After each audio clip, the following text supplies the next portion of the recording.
অভ্র ওঠ। আব্বু দরজায় নক করতে করতে আমি ঘুমের ঘোরে। কি হলো আব্বু, এত রাতে ডাকো কেন? ডাকি কেন জানিস না? এখন রাত আর নেই, জলদি ওঠ, ভোর হয়ে এসেছে। হুম, তো কি হয়েছে? আর তোর কি মনে নেই আজ যে তুই কলকাতা যাবি? সাথে সাথে আমি চিংড়ি মাছের মতো তিরিং করে উঠে বসলাম। আর আমার মাথায় এলো, আরে হ্যাঁ, আমায় তো আজ কলকাতায় যেতে হবে। আমি এবার জি জি জি আব্বু। আচ্ছা, ওঠে ফ্রেশ হয়ে নে। হুম, আর তুমি ঘুমিয়ে পড়ো। আচ্ছা। এটা বলেই আব্বু চলে গেল। আমি ফোনের স্ক্রিন লাইটটা অন করতে দেখি বাজে এখন 3:45 মতো, আর বাস আছে 4টায়। আমি তাড়াতাড়ি ফ্রেশ হয়ে আব্বুর সাথে দেখা করে বাসার বাইরে চলে এলাম। এখনো 5 মিনিট বাকি, তাই শীতলদার দোকানের সামনে গিয়ে শীতলদাকে রাগাবো বলে, শীতলদা, তুমি এত ভোরে দোকান খোলার মানে কি? কোথায় একটা এত সুন্দর ভাবি আছে, তাকে নিয়ে একটু রোমান্স করবা, তা না, দোকান খুলে বসে আছে। শীতলদা এবার বাইরে এসে তুই আর কি বুঝবি, বাপের হোটেলে খাস তো। বাপের হোটেলে খাই তো বটে, তার সাথে লেকচারও ফ্রিতে খেতে হয়। আচ্ছা, চা খাবি? হুম, মন্দ হয় না, দাও। আর সিগারেট? না দাদা, আমি ওসব খাওয়া ছেড়ে দিয়েছি। শীতলদা এবার খুব হেসে আমায় খিল্লি করে, ভূতের মুখে রাম নাম। থাম বড় ভাই, থাম। ওই তো, বিশ্বাস করো না, তা কোথায় যাচ্ছিস এত ভোরে? একটা ফ্রেন্ডের বাসা। ফ্রেন্ডের বাসা নাকি? কোনো মেয়ে নিয়ে পালানো প্ল্যান আছে? দেখ কি যে তুমি বলো না। ওয়েট, আমি চা আনছি। ওকে, এবার দেখি আমি যে বাসে যাব সেই বাসটা আসছে। সো আমি হাত তুলতেই শীতলদা, এই, চাটা তো খেয়ে যা। না না, বাস মিস হয়ে যাবে। এটা বলা মাত্রই বাসটা আমার সামনে এসে দাঁড়ালো। আমি বাসে উঠলাম আর একটা সিটে বসে পড়লাম। সাইডে একজন অবশ্য বসে আছে। আমি অতটা খেয়াল না করেই বসে পড়লাম আর কানে ইয়ারফোন লাগিয়ে সিটে মাথাটা রাখলাম। ও হ্যাঁ, আমার পরিচয়টাই তো দেওয়া হয়নি। আমি হলাম অভ্র নীল। আমরা দুই ভাই। আমি হলাম বড় কর্তা, তবে নামেই আমি বড় কর্তা, বাট আমার থেকে ছোট কর্তা সব কাজেতে এক্সপার্ট। আর ভাবছেন আমার আব্বু কেন আমায় কষ্ট করে এত রাতে ডাকছিল? আম্মু তো ডাকতে পারতো। আরে ভাই, সবার কপালে আম্মু থাকে না। আজ থেকে 10 বছর আগে আমার আম্মু না ফেরার দেশে চলে গেছে আমাদেরকে ছেড়ে। ও হ্যাঁ, আমি এখন বেসিক করছি, মানে আব্বুর টাকা বরবাদ করছি। যা আমাদের রাজ্যের হাল মনে হয় না যে টিচিং করে টিচার হতে পারবো। তবুও আব্বুর সব তাই করতে হচ্ছে। আমাদের তিনজন, মানে আব্বু, আমি আর আমার ছোট ভাই নিয়ে আমাদের ছোট্ট একটা সুখী পরিবার।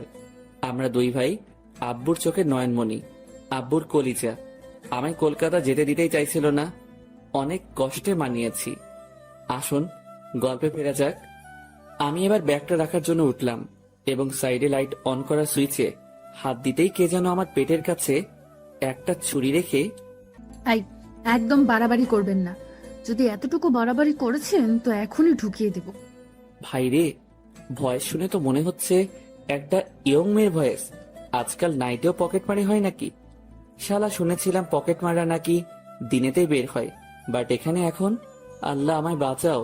আমি ব্যাগটা রেখে হাত দুটো উপরে তুলে নিলাম আর কাঁপতে কাঁপতে, দেখুন, আমি আপনাকে আমার সব দিয়ে দিচ্ছি, আমার মোবাইল, আমার পার্স, আমার ইয়ারফোন, আমার জামা প্যান্ট, বাট আমায় কিছু করবেন না। আমার মরতে যে অনেক ভয় লাগে। আমার এখনো বিয়ে হয়নি, বউয়ের সাথে বাসরাতও করা হয়নি। প্লিজ আমায় ছেড়ে দিন। পাশের সিটের পকেটমার মেয়েটা এবার খিলখিল করে হাসতে লাগলো। আবারও দেখি ছুরিটা খুঁচিয়ে, এই, আপনাকে কে পাঠিয়েছে বলুন, নয়তো এখানে আপনাকে প্রাণে মেরে ফেলবো। আমায় আবার কে পাঠাবে? আমি আমার বাসা থেকে আসছি। মেয়েটা আবার ভয়ে ভয়ে, দেখুন, মিথ্যা বলবেন না, আমি জানি আপনি আমায় মার্ডার করতে আসছেন। আমি এখন নিজের দিকেই তাকাচ্ছি আর ভাবছি, শালা নিজের মার্ডারের কথা শুনতে এত হাঁপিয়ে পড়ছি, আমি নাকি আবার অন্যের মার্ডার করতে আসবো। আমায় কি তাহলে কিলার ভাবছে নাকি? না না, আমি শুনেছিলাম এসব মেয়েরা নাকি ছলে বলে কৌশল করার জন্য অনেক কিছু কথা বলে। অব্র ভাই সবকিছু দিয়ে বাস থেকে নেমে পড়, তোর কলকাতা যাওয়া লাগবে না। যদি জীবন থাকে তো কলকাতা যাবি, বিয়ে করবি, আরো অনেক কিছু করবি। আমি এবার একটা হাত পিছনে নিয়ে গেলাম আমার পার্সটা বের করে ওনাকে দেওয়ার জন্য। এটা উনি নোটিশ করতেই, খবরদার, একদম না। যা শালা, কি চাই তাহলে? হঠাৎ বাসটা একটা ঝাঁকুনি দিতেই মেয়েটার হাতের ছুরিটা নিচে পড়ে গেল, আর সাথে সাথে আমি সুযোগ পেয়ে মেয়েটার দুটো হাত ধরে নিলাম। শালা, আজ আর একে ছাড়বো না। আমি এবার রেগে, কি এবার বাসের সবাইকে ডেকে বলবো যে আপনি একজন পকেটমার? মেয়েটার হাত ছাড়ানোর চেষ্টা করতে করতে, প্লিজ আমায় ভুল ভাববেন না, আমি কোনো পকেট মার না। তো কি শুনি, চোর নাকি ডাকাত? মেয়েটা এবার রেগে, দেখুন, যা তা বলবেন না। উফ, একে তো দোষ করেছেন, আবার তার উপর বাটপারি। আমি এবার মেয়েটার মুখের দিকে নোটিশ করতেই দেখি একটা ওড়না দিয়ে মেয়েটা নিজের মুখটাকে ঢেকে রেখেছে। আমি এবার কড়া চোখে, কি রোহিঙ্গা নাকি মুখ ঢেকে রাখছেন এভাবে? আপনি কে যে আপনাকে বলতে যাব? হাত ছাড়ুন বলছি, নয়তো আপনি বাঁচবেন না কিন্তু। কেন বাঁচবো না? আপনি কি কসাই নাকি যে আমায় মেরে ফেলবেন? আমি এখনো দাঁড়িয়ে আছি ওর হাত দুটো ধরে। হঠাৎ বুঝতে পারলাম আমার গিয়ার বক্সের ফিউজ উড়িয়ে দিল কেউ। আমি আমার গিয়ার বক্সের দিকে লক্ষ্য করতেই দেখি মেয়েটা ক্যাপ করে আমার ওখানে একটা লাথি মেরেছে। আমি যন্ত্রণায় মেয়েটার হাত ছেড়ে দিয়ে মেয়েটার থেকে লুকিয়ে ওখানে হাত দিয়ে, উফ, মরে গেলাম গো, পেতনিটা আমার আর ছেলে হতে দেবে না গো, এটা বলে বসে পড়লাম আর সিটে মাথা রাখলাম আর যন্ত্রণায় আহ উহ করতে থাকলাম। অবশেষে হালকা একটু যন্ত্রণা কমলো। এখন দেখি মেয়েটা ছুরি নিয়ে আমায় কোন রকম ভয় দেখাচ্ছে না। মেয়েটা জানালার দিকে তাকিয়ে আছে, আমি রাগে ওর দিকে তাকিয়ে আছি। একবার বাস থেকে নামতে দে, তোকে আমি দেখে নেব। জানালার হাওয়াতে মেয়েটার ওড়নাটা আমার মুখের উপর পড়তেই আমি আরো রেগে, নিজের জিনিস সামনে রাখতে পারেন না, এটা বলেই আমি ওড়নাটা আমার মুখ থেকে সরালাম। আর মেয়েটাও আমার দিকে রাগি লুকে তাকিয়ে, সরি বলছি তো। ভাইরে, মেয়েটার মুখের দিকে আমি প্রথমবার তাকাতেই পুরাই ক্রাশ। আমার মনের গিটারটা টুং টুং করে বাজতে লাগলো। আহা, শালা একটা পকেট মার এত সুন্দরী হবে বলে আমি ভাবতেও পারিনি। ঘোলাটে দুটো চোখ, চোখের উপর নিচে কাজল মাখানো হালকা, নাকে একটা নাক ছাবি, আর দুটো গালে শুধু রাগের ছাপ। হাওয়াতে ওর চুলগুলো এবার আমার মুখের উপর পড়তে লাগলো। আমি তো পুরাই হারিয়ে গেলাম। আমার মুখ থেকে পকেট মাররাও এত সুন্দরী হয় আমি ভাবতেও পারছি না। মেয়েটা এবার ওড়নাটা আমার হাত থেকে কেড়ে, আমি কোনো পকেট মার নই। অভ্র পকেট মার হোক আর যেই হোক, বউ যদি বানাস একেই বানাস ভাই। উফ, পরীটা মনে হচ্ছে, ও রূপ দেখতেই থাকি। আমি হালকা হেসে, বুঝলাম আপনি তো পড়ি। না, আমি সেটাও না, আমি একজন সাধারণ মেয়ে। হুম, আমার তো মেয়ে বলে মনে হচ্ছে না। মানে? আমার তো মনে হচ্ছে আপনি স্বর্গ থেকে নেমে আসা কোনো এখন পড়ি। মেয়েটা হালকা হেসে চুল গুটিয়ে কানের মাথায় উপরে রাখতেই, হায় হায় হায়, আমি আরো ফিদা হয়ে গেলাম। বুকের বাম পাশে হাত দিয়ে মেয়েটার দিকে তাকালাম, আর ওই মেয়ে, ক্রাশ খেয়েছি, হয় নাম্বার দেন নয়তো টাকা দেন। মেয়েটা এবার ব্যাগে হাত ঢোকালো, সাথে সাথে আমার মনে লাড্ডু ফুটতে লাগলো। এই রে অভ্র, তোর ভাগ্য খুলে গেছে রে, প্রথম চান্সে মেয়ে নাম্বার দিবে বলে ফোন বের করছে। আহা, আজ মনে কি আনন্দ। এবার দেখি মেয়েটা ব্যাগ থেকে হাত বের করে আমার হাতের উপরে কি যেন একটা রাখলো। আমি হাতের দিকে তাকাতেই দেখি শালা একটা 1 টাকার কয়েন। আমি মেয়েটার দিকে অসহায় চোখে তাকালাম আর বুঝলাম এই মেয়ে এত সহজে চিপে উঠবে না, একে চারা দিয়ে তুলতে হবে। মানে বুঝতেই পারছে না আমার কাছে তো নিনজা টেকটিকের গোডাউন আছে, সো ইউজ করা যাক। এই 1 টাকা আমার কাছে 1 কোটি টাকার থেকেও বেশি দামি। কেন? কারণ এই কয়েনটা যে তোমায় স্পর্শ পেয়েছে। মেয়েটা হালকা হেসে, পাগল নাকি? আমি হালকা হেসে, ধন্যবাদ পাগল বলার জন্য। কেন? আমার আব্বু নাকি বলে আমি নাকি পাগল, এই নিয়ে কনফিউজ ছিলাম। আমি কি সত্যি পাগল? তবে আজ সবটা ক্লিয়ার হয়ে গেল, কারণ আপনার মতো এত সুন্দরী একটা মেয়ে যখন পাগল বলেছে, সত্যি আমি পাগল। মেয়েটা এবার ওর মাথায় হাত তুলে একবার ঘুরিয়ে, সত্যিই আপনি পাগল। উফ, এভাবে হাসবেন না, আমায় কি মেরে ফেলবেন নাকি? মারবো কেন? আরে, আপনার হাসিতে যে পরিমাণ সুগার আছে তাতে তো আমার ডায়াবেটিস হতে পারে, আর তাতে তো আমি মারাই যাব। মারবো না। ইস, তাই বলে কি আপনি হাসা বন্ধ করে দেবেন নাকি? জি, আমার না হাসলে যদি কারো প্রাণ বাঁচে তাহলে বাঁচুক।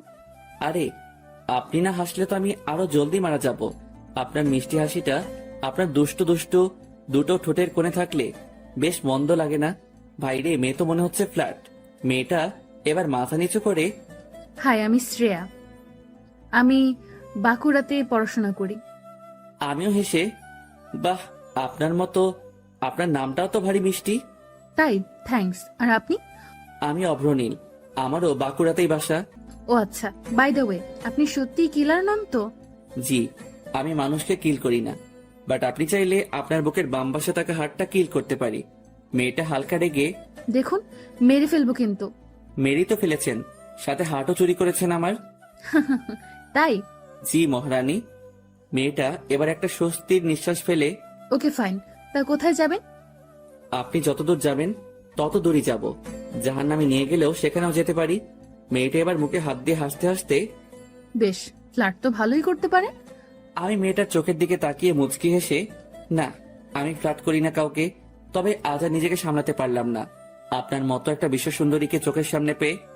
উফ, আপনি এত কথা পান কোথায় এত তাড়াতাড়ি? আরে, সামনে একটা রূপের সাগরে রূপের বর্ণনা দিতে কোনো কথা ভাবা লাগে না। আপনাকে দেখে এমনিতে সব বেরিয়ে আসে। মেয়েটা এবার ব্যাগে হাত ঢুকিয়ে একটা চকলেট বের করে মুখে দিল, আর আমার দিকে একবার তাকালো। আমি ভাবলাম হয়তো আমায় দেবে, কিন্তু না, শালা মহাকিপ্টে একাই গদগদ করে গিলে নীলমাইরি। ওই, আপনি না পুরাই আপনার হাতের ওই চকলেটের মতো। মানে? আপনি এতটাই কিউট যে কেউ আপনাকে দেখলে আপনাকে কাছে পেতে মন চাইবে। তাই? এই যে আপনি এত আমায় ফ্লার্ট করছেন, এটা যদি ভাইয়া জানে তাহলে আপনি আর প্রাণে বাঁচবেন না। আমি হালকা হেসে বুকের বাম পাশে হাত রাখলাম আর মেয়েটার দিকে তাকিয়ে, প্রিয়, তোমায় ভালোবেসে ফেলেছি প্রথম দেখাতেই। যদি চাও তো তোমার জন্য পুরো দুনিয়া ঘুরতে পারি। যদি চাও তো ওই উপরওয়ালার কাছে তোমায় পেতে পারমিশন নিয়ে আসতে পারি। যদি চাও তো তোমার জন্য চাঁদ তারাও আনতে পারি। আর তোমার ভাইয়া তো দূরের কথা। মেয়েটা হালকা হেসে, কোথায় যাবেন আপনি? Kolkata salt lake. আমিও ওখানেই যাচ্ছি। ও মা, তাই নাকি? আমি হালকা হেসে, জি। আচ্ছা, আমায় তুমি বিয়ে করবা? শখ কত? বুঝলাম, লর্ডস অফ লাভ। মেয়েটা আবারও হেসে হেসে কপালে হাত দিয়ে, উফ, আপনি এমন কেন? কেমন শুনি? জানি না। আচ্ছা, আমি আপনাকে বিয়ে করতে পারি। আমায় ভাইয়া রিসিভ করতে আসবে স্ট্যান্ডে। যদি ভাইয়াকে মানাতে পারো, আমিও রাজি তাহলে। সত্যি? জি, এখন চুপ করে থাকো আর আমায় একটু শান্তিতে থাকতে দাও। আমি এবার মুখে হাত দিয়ে, ওকে চুপ। মেয়েটা এবার সিটে মাথা রাখলো আর চোখ দুটো বন্ধ করলো। উফ, মন তো চাইছে মেয়েটার মাথায় হাত বুলিয়ে দিতে। মেয়েটাকে এত কাছের কেন করতে মন চাইছে, তাও আবার একজন পকেট মারকে।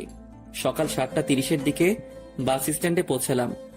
আমি এবার শ্রেয়াকে ডাকতে লাগলাম, শ্রেয়া, ওই শ্রেয়া। ও এবার চোখ খুলে, বাস স্ট্যান্ডে এসে গেছি তো, এবার উঠো। ওকে। এবার আমরা বাসের বাইরে নেমে এলাম। সামনে তাকাতেই দেখি একদল গুন্ডা আমাদের দিকে হেঁটে হেঁটে আসছে, হাতে ছুরি বড় বড়। কি ব্যাপার, এদিকে আসছে কেন? শ্রেয়া ছুটে গিয়ে ওই দলের সর্দারকে জড়িয়ে ধরলো আর চিৎকার করে, কেমন আছো ভাইয়া? সর্দারটা হেসে হেসে কি যেন বলল। তার মানে সর্দারের বোন এটা। এই মরেছে, আমি কাকে ঘাটিয়েছি? শালা অভ্র, তুই খুন হয়ে যাবি, কেটে পড় মানে মানে, এই শহর ছেড়ে দে। এবার দেখি শ্রেয়া আমার দিকে আঙুল তুললো। ও ভাই, ও ভাই, এ মেয়ে করে কি? শালা বলেও বলেছে নাকি এর মধ্যেই। দলটা দেখে এবার রাগি মুডে আমার দিকে এগিয়ে আসছে। আব্বু গো, তোমার আজ একটা প্রদীপ মনে হয় আর একটু পরে নিভে যাবে। ভাগ অব্র ভাগ। আমি এবার দৌড় দিতে যাব, ঠিক তখনই ওই দলের সর্দার গম্ভীর হয়ে, এই ছেলে দাঁড়াও। ভাইরে, আজ আমি খতম। আমি না শোনার ভান করে চলতে লাগলাম আবারও। এই তোকে দাঁড়াতে বলছি না? আমি সাথে সাথে দাঁড়িয়ে পড়লাম। শালা, কপালে ঘাম জমে আসছে, বুকের ভেতর ঢিপ ঢিপ শব্দ হচ্ছে। আমি এবার পিছন ফিরে, জি, কিছু বলবেন আমায়? এবার দেখি শ্রেয়াকে ডাকলো। শ্রেয়া কাছে আসতেই, বোন, এই কি সেই ছেলে? ভাইরে, আমি আজ শেষ।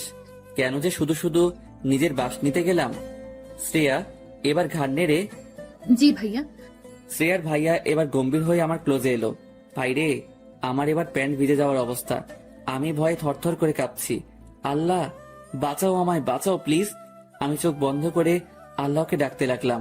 তারপরে বুঝলাম আমার কাঁধের উপরে হাত রেখেছে ওর ভাইয়া, মানে শ্রেয়ার বড় ভাই। এই কি রে, আমার ডান কাঁধে হাত রেখেছে, মানে আমার হাতটা কাটবে নাকি? অব্র, নিজের দোষটা স্বীকার করে নে। যদি হাতটাকে বাঁচানোর ইচ্ছা আছে তো।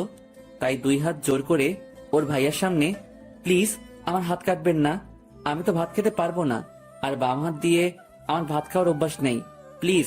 শ্রেয়ার ভাইয়া এবার মাথা চুলকাতে চুলকাতে, পাগলা নাকি তুই?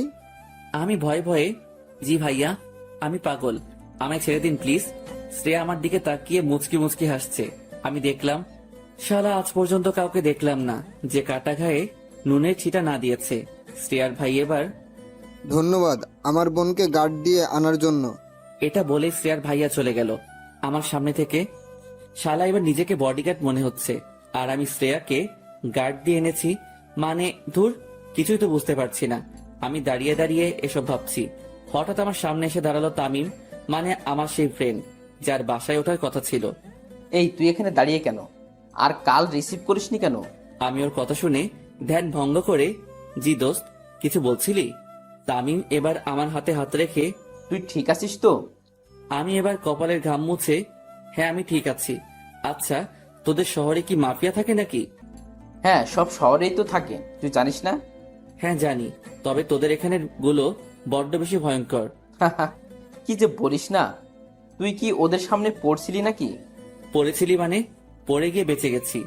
জানিস তো কি হয়েছে? আচ্ছা আগে বাসায় চল, নেক্সট ডে হাত মুখ ধুয়ে তোর কাণ্ড কারখানা শুনবো। এটা বলেই ও আমায় বাইকে তুলে ওদের বাসায় নিয়ে এলো। আমি হাত মুখ ধুয়ে ওর রুমে এসে ওকে সবটা খুলে বললাম। তামিম দেখি ভয়ে পুরাই থমকে গেছে, আর আমার দিকে তাকিয়ে হাততালি দিয়ে, তোকে আমি কতবার বলেছি মেয়েদের সাথে ফ্ল্যাট অফ কর। আমি হালকা হেসে, কি করব বল দোস্ত, আমি যে সিঙ্গেল, যে মেয়েকেই দেখি তাকে নিয়ে স্বপ্ন দেখা শুরু করে ফেলি। জি, এবার এটাও দেখো যে একদিন গুলি খেয়ে পড়ে আসিস। আমি এবার একটু ভাব নিয়ে, দেখ দোস্ত, এই অভ্র কারোর থেকে কম না। আচ্ছা যাই হোক, অনেক জার্নি করে এসেছিস, খাওয়া দাওয়া কর, একটু রেস্ট নে। আচ্ছা দোস্ত। আমি এবার খাওয়া সেরে রুমে বসে আছি। অনেকক্ষণই বসে রইলাম, দেখলাম তামিমের কোনো পাত্তাই পাচ্ছি না। তাই ড্রয়িং রুমে গিয়ে আন্টিকে, আন্টি তামিম কোথায়? ও একটু বাজারে গেছে। ও আচ্ছা, ওকে আন্টি। এটা বলে আমি রুমে চলে এলাম। জানালার সাইডে গিয়ে চারদিকটা দেখতে লাগলাম। সত্যি এই শহরটা খুবই সুন্দর, একের পর এক ইমারত, সত্যি কলকাতা প্রাণের শহর। দূরে চোখ মেলতেই দেখি গাড়ির ভিড়, কোথাও বেলুন বিক্রি করছে কেউ, আবার কেউ ভিক্ষা করছে, আবার কেউ রাস্তা পারাপার করতে ব্যস্ত। দুপুরটাও কেটে গেল রুমের মধ্যেই। বিকেলের দিকে ছাদে গেলাম, তামিম আর আমি। তামিম বসে আছে একটা কর্নারে, আর আমি চারদিকটা ঘুরে দেখছি, বেশ ভালো লাগছে। হঠাৎ একটা ছাদের দিকে লক্ষ্য করতেই আমি দিশা হারিয়ে ফেললাম। আরে এ তো শ্রেয়া। সাথে সাথে আমি, তামিম, আমি নিচে গেলাম। কেন? আব্বে আমি গেলাম নিচে, তুই থাক এখানে। আরে কেন বলবি তো? ভাই বলার টাইম নেই। এটা বলেই আমি রুমে চলে এলাম। ভাই রে, বুকটা দূর দূর করে কাঁপছে। তার মানে শ্রেয়ার কি এখানে বাসা? তামিমও কিছুক্ষণ পর রুমে আসতেই, আচ্ছা তামিম, তোদের এই এলাকায় কি কোনো মাফিয়া থাকে? না তো, কেন? না, তাহলে ওই যার কথা বলছিলাম তার বোনকে দেখলাম অন্য একটা ছাদে, তাই আর কি। দূর বেটা, তুই একটু আজকাল বেশি দেখিস। হতে পারে। আমি এবার ড্রেস চেঞ্জ করে বাইরে এসে দাঁড়িয়ে আছি তামিমের জন্য। বেশ স্টাইল এবং ভাব ধরে পকেটে হাত গুজে হিরো আলমের মতো দাঁড়িয়ে রাস্তার দিকে তাকিয়ে আছি গেটের সামনে। সাইড থেকে কে যেন বলল, এক্সকিউজ মি। আমি সাইডে তাকাতেই দেখি, আরে এ তো শ্রেয়া। আমি সাথে সাথে মুখ ঘুরিয়ে নিলাম। শ্রেয়া এবার আমার সামনে এসে, আপনি সেই ছেলেটা না যার সাথে আমার বাসে মিট হয়েছিল? আরে কি যাতা বলছেন, আমি আপনাকে চিনি না। শ্রেয়া এবার আমার সামনে এসে, না, আপনি সেই ছেলেটাই। শ্রেয়া এবার আমার হাত ধরে হ্যান্ডশেক করে, থ্যাংক ইউ সো মাচ আমায় আমার গন্তব্যে পৌঁছে দেওয়ার জন্য। আমার পেছনে এই শহরের এক মাফিয়া লেগেছিল। খবর পেয়েছিলাম আমায় নাকি বাসে অ্যাটাক করবে, তাই আমি ভয়ে আপনার সাথে তখন ওরকম ব্যবহার করে ফেলেছিলাম। এটা বলে মেয়েটা কানে হাত দিয়ে, সরি ইয়ার। আমি এবার মেয়েটার দিকে তাকালাম। মেয়েটা সরি বলার কায়দাতেও একটা জাদু আছে। আমি হালকা হেসে, তার মানে আমাদের মধ্যে বাসে যা হয়েছে তা আপনি কিছুই বলেননি আপনার ভাইয়াকে? মেয়েটা এবার হালকা হেসে, বাচ্চা ধন, এবার পথে এসেছেন তাহলে, এবার তো বলে দেখতেই হবে। আর হ্যাঁ, তখন আমায় ছাদ থেকে দেখে নেমে গেলেন কেন? ভয় পেয়েছেন বুঝি? আমি এবার আরো একটু ভাব নিয়ে, যা কি যাতা বলছেন? আমি একটা স্মার্ট পোলা, আর আমি আবার ভয়? হুম। তাই নাকি? তাহলে এবার বাসে ঘটে যাওয়া ঘটনাটা ভাইকে বলতেই হচ্ছে দেখি। আমি সাথে সাথে ভয় চুপসে, প্লিজ ম্যাডাম, এরকম সর্বনাশ করবেন না, আমি এখনো বাঁচতে চাই। উমা, আপনি যে বাসে বললেন আমায় পেতে নাকি আপনি মরতেও রাজি আছেন। আমি আবারও একটু ভাব নিয়ে, সে আলাদা ব্যাপার। বেশি ব্যাপার করলে না পেপে দিয়ে চেপে দেব। আরে, এই মেয়ে তো দেখি বড় শেয়ানা। আচ্ছা, আমি একটু বাইরে যাব, সো আপনি এখন আসতে পারেন। আসতে পারি মানে আমার সাথে এখন তুইও যাবি? কোথায় আর কেন? মার্কেটে। আর কেন মানে? আজ থেকে তুই আমার বডিগার্ড। ও হ্যালো, আমি এখানে ঘুরতে এসেছি, কারোর বডিগার্ড হতে না। সাথে সাথে মেয়েটা আমার দিকে আঙুল তুলে, তাহলে গিয়ে বলি আমার ভাইয়াকে বাসে ঘটে যাওয়া ঘটনাটা। মানে কি? আমায় কিন্তু ব্ল্যাকমেইল করা হচ্ছে। তাতে ক্ষতি কি? দেখুন, আমি কিন্তু পুলিশে কমপ্লেন করব।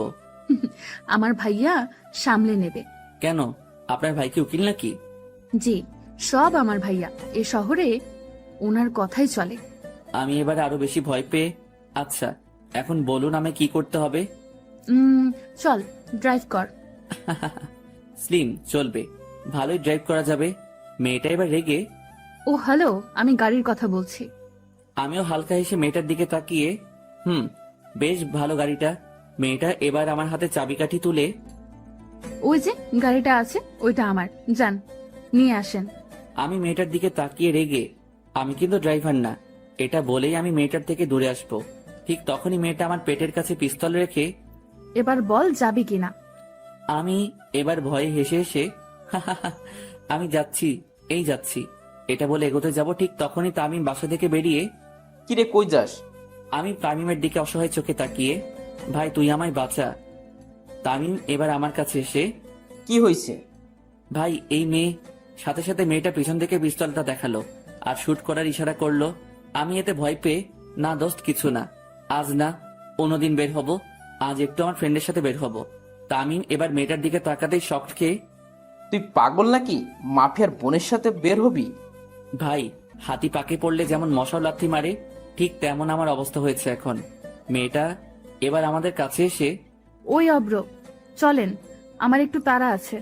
এটা বলেই আমার হাত ধরে গট গট করে গাড়ির কাছে নিয়ে চলে গেল।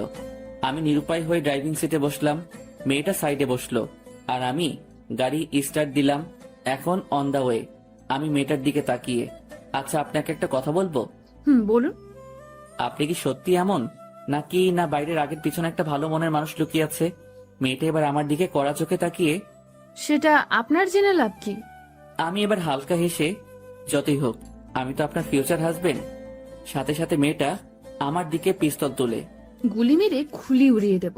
আরে কুল, এটা করলে যে আপনি আম্মু হতে পারবেন না। দেখুন, ভালো হচ্ছে না, কিন্তু আপনি আমার প্রাণ বাঁচিয়েছেন, তাই আপনাকে ছাড়তে বাধ্য হচ্ছি।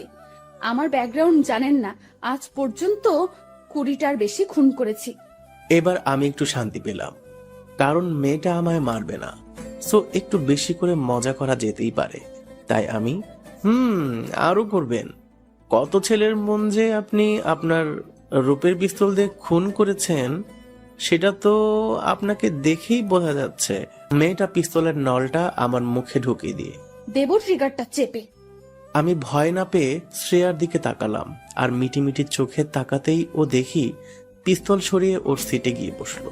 শ্রেয়া এবার আমার দিকে তাকিয়ে হালকা হেসে, আচ্ছা, আপনার ভয় করে না মৃত্যুকে?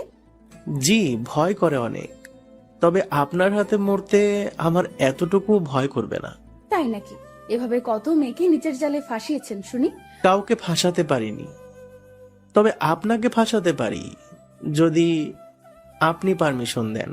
মেয়েটা রাগী লোকে আমার দিকে তাকালো আর কপালে হাত দিয়ে, ভাগ্যিস তুমি আমার জান বাঁচিয়েছ, নয়তো এখনই। আচ্ছা বাদ দেন, কই যাবেন বলুন? সামনে একটা মল আছে, ওখানে। ওর কথা মতো মলে দাঁড়ালাম এবং ভেতরে ঢুকলাম। উফ, সব মেয়েগুলো পুরাই আগুন। কার দিকে তাকাবো, কারোর দিকে না তাকিয়ে থাকবো, কিছুই বুঝতে পারছি না। তাই আমি একটা জায়গায় গিয়ে দাঁড়িয়ে শুধু মেয়েদের দেখতে লাগলাম। কিছু মেয়ে আমায় পাগল ভেবে হাসতে হাসতে আমার সামনে থেকে চলে যাচ্ছে, আমিও তাদের দেখে হাসছি। শ্রেয়া কোথা থেকে এসে যেন আমার বাম হাতটা ধরে আমার পেটে একটা কিল বসিয়ে দিল আর চোখের দিকে দুটো আঙ্গুল বাড়িয়ে, এখানে আপনাকে মেয়ে দেখানোর জন্য নিয়ে আসা হয়নি। আমি পেটে হাত দিয়ে, ওকে চলুন। উফ, শান্তি মতো দুটো মেয়েও দেখতে পারবো না। মেয়েটা গম্ভীর হয়ে আবারও, আমার সাথে সাথে থাকবেন, আমায় ছেড়ে কোথাও যাবেন না, আমার ক্ষতি হতে পারে। আমি এবার আমার একটু সরল মনে ভাবলাম, না, মেয়েটার সাথে থাকা দরকার, কারণ সত্যি ওর যদি কোনো ক্ষতি হয়। শ্রেয়া এখন ড্রেস চুজ করছে আর একটা ড্রেস নিয়ে ট্রায়াল রুমের দিকে এগোচ্ছে। আমিও পিছনে পিছনে গেলাম। শ্রেয়া ট্রায়াল রুমে ঢুকলো, তখনই আমার মাথায় এলো যদি ভিতরে কোনো ক্ষতি হয় ওর। তাই আমি ট্রায়াল রুমের দরজাটা বন্ধ না করতে দিয়ে, ওয়েট, এটা বলেই আমিও ভিতরে ঢুকে গেলাম এবং দরজা বন্ধ করে হাত গুটিয়ে দাঁড়িয়ে রইলাম। শ্রেয়া দেখি আমার দিকে খুব রেগে তাকিয়ে আছে। আমি এবার মাথা চুলকাতে চুলকাতে, কি হলো, চেঞ্জ করুন। শ্রেয়া আমার দিকে তাকিয়ে, আর ইউ ম্যাড? নো। আরে চেঞ্জ করবেন তো নাকি? আমি আপনার সামনে। হ্যাঁ, আপনাকে তো আমি গার্ড দিচ্ছি। মেয়েটা কি করবে না করবে ভেবে পাচ্ছে না, তাই আমার সামনে এলো। আমার শার্টের কলারটা ধরে, তুই আমার বর না যে ট্রায়াল রুমে তোকে নিয়ে রোম্যান্স করব, যা বের হ। সাথে সাথে কে যেন দরজা ঠেলে ভেতরে ঢোকার চেষ্টা করতেই আমি ওর উপর পড়ে গেলাম। ভর সামলাতে না পেরে আমার ঠোঁট দুটো ওর ডান গালে স্পর্শ হলো। শ্রেয়া এবার আমায় ওর উপর থেকে ফেলে দিয়ে আমার গালে দুটো থাপ্পড় দিল আর আমার দিকে তাকিয়ে, জ্যামিট, বেরিয়ে যান। আমি গালে হাত দিয়ে চুপচাপ বাইরে গাড়ির কাছে চলে এলাম। শ্রেয়া শপিং না করে সোজা গাড়ির কাছে এলো এবং আমার দিকে ঘৃণার চোখে তাকালো এবং গাড়ির বাম সাইডে গিয়ে বসলো। আমি কোনো কথা না বলে ড্রাইভিং সিটে বসলাম। গাড়ির স্টার্ট দিয়ে রাস্তার উপরে উঠলাম। কোথায় যাব এখন আমরা? বাসায়। আপনার কই বাসা? আপনি যেখানে এসে উঠেছেন তার সাইডে। ও আচ্ছা। এটা বলেই ও মুখ ঘুরে নিল জানালার দিকে। আমিও আর কোনো কথা না বলে সোজা বাসার কাছে গাড়ি নিয়ে এসে গাড়ি থেকে নেমে চলতে শুরু করলাম। তখনই মনে হলো আমার সবটা জানানো উচিত, কারণ তখন তো ভুলটা আমার ছিল। তাই আমি, এই যে শুনছেন ম্যাম? মেয়েটা গম্ভীর হয়ে আমার দিকে তাকিয়ে, ইয়েস। বলছি যে, কোনো কথা না গো। আমি এবার মাথা নিচু করে, প্লিজ আমার কথাটা শুনুন। তখন আমি ইচ্ছা করে আপনার উপর পড়তে চাইনি। ট্রায়াল রুমের দরজায় কেউ ধাক্কা দিয়েছিল, তাই আমি আপনার উপরে পড়তে বাধ্য হয়েছিলাম। যতটা খারাপ আমায় ভাবছেন আমি কিন্তু ততটা না। এটা বলেই আমি মুখ ফিরিয়ে তামিমদের বাসায় এসে ঢুকে গেলাম। রুমে এসে বসে আছি। তামিম নাকি একটু কাজে বাইরে বের হয়েছে। আমি বিছানায় বসে আছি কপালে মোবাইলটা রেখে। মনে হচ্ছে ভুলটা আমারই। কোনো মেয়ের সাথে আমি কেন? যে কোনো ছেলে এরকম ব্যবহার করলে সত্যিই দোষী মনে হবে। নিজেকে খুব গিল্টি ফিল করছি। এখন বাজে প্রায় 8:30টার মতো। তাই একটু তামিমদের বাসার ছাদে গেলাম।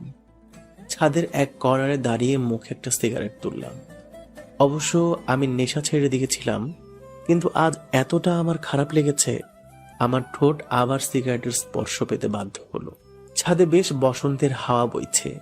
সারা দিন গরম আর হালকা শীতল বাতাস।